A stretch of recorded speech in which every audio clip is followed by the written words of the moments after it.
ए टुनटुनी, मैं तुझे पहले ही बता चुका हूँ कि मुझे बेटियां बिल्कुल पसंद नहीं है। अगर इन तीनों अंडों में से एक भी बेटी निकली तो मैं तुझे अपने साथ नहीं रखूंगा।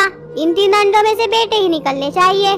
देखिए जी, इन तीनों अंडों में से जो भी निकले वो भगवान की ही मर्जी होगी, इसमें मेरा कोई हाथ नहीं है। इतना बोलकर चिंटू चिड़ा वहाँ से चला जाता है। तभी उन तीनों अंडों में से 2 अंडे फूट जाते हैं और उनसे 2 बेटियां निकलती हैं। हे भगवान, ये क्या हो गया? अब मेरे पति इन दोनों बेटियों को देखकर मुझे घर से निकाल देंगे, फिर मुझे अपने बच्चों से दूर रहना पड़ेगा। नहीं नहीं, मैं अपने बच्चों से दूर नहीं रह सकती।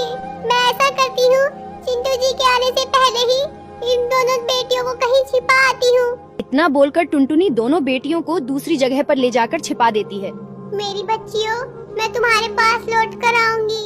तुम कहीं मत जाना, नहीं तो शिकारी पक्षी तुम्हें खा सकते हैं। इतना बोलकर टुनटुनी अपने घोंसले में वापस जाकर बैठ जाती है। तभी चिंटू चिढ़ा वहाँ आता है। अरे, बाकी 2 अंडे कहाँ गए? यहाँ तो सिर्फ एक ही अंडा है। अजी, थोड़ी देर पहले ही एक शिकारी पक्षी आया था, मुझसे दोनों अंडे छीन कर ले गया। मैं सिर्फ एक ही अंडा बचा पाई। ये भी ठीक ही हुआ, क्या पता उन दोनों अंडों में से बेटियां निकलती। इतना बोलकर चिंटू चिढ़ा वहाँ से चला जाता है।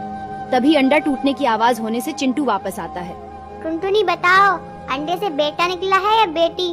अरे, तुम तो रो रही हो, इसका मतलब मैं यही समझूं ना कि अंडे से बेटी निकली है? नहीं जी नहीं, ये आंसू तो खुशी के आंसू है। अंडे से तो बेटा निकला है। अरे वाह, अंडे में से बेटा निकला है। आओ बेटा, मैं तुम्हें जंगल में घुमाने ले चलता हूँ। इतना बोलकर चिंटू चिढ़ा अपने बेटे को जंगल में घुमाने ले जाता है। पता नहीं मेरी बेटियाँ कैसी होगी, कहीं कोई शिकारी पक्षी मेरी बेटियों को नुकसान न पहुँचा दे। मैं उनको देख आती हूँ। तभी जैसे ही टुनटुनी अपने बच्चों के पास पहुँचती है। अरे वाह वाह, आज तो एक ही जगह पर 2 शिकारी मिल गए। अब मैं तुम्हें खाकर अपनी भूख मिटाऊंगा। खबरदार, अगर तुमने मेरे बच्चों को हाथ भी लगाया तो मुझसे बुरा कोई नहीं होगा। हा हा हा हा हा, मैं तुम्हारे सामने ही तुम्हारे बच्चों को खाऊंगा। देखता हूँ तुम मेरा क्या बिगाड़ लोगी। जैसे ही शिकारी बच्चों की तरफ बढ़ता है, टुनटुनी उसे मारने के लिए उस पर टूट पड़ती है।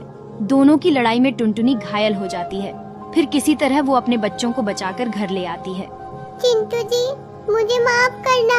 मैंने इन बेटियों को आपसे छिपाकर पाला है, लेकिन अपनी बेटियों को बचाने के लिए मुझे शिकारी से लड़ना पड़ा।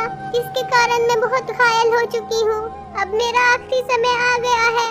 आप इन दोनों बेटियों का भी ख्याल रखना। अब मैं इस दुनिया से जा रही हूँ। माँ, माँ, आप हमें छोड़कर नहीं जा सकती माँ। हम आपके बिना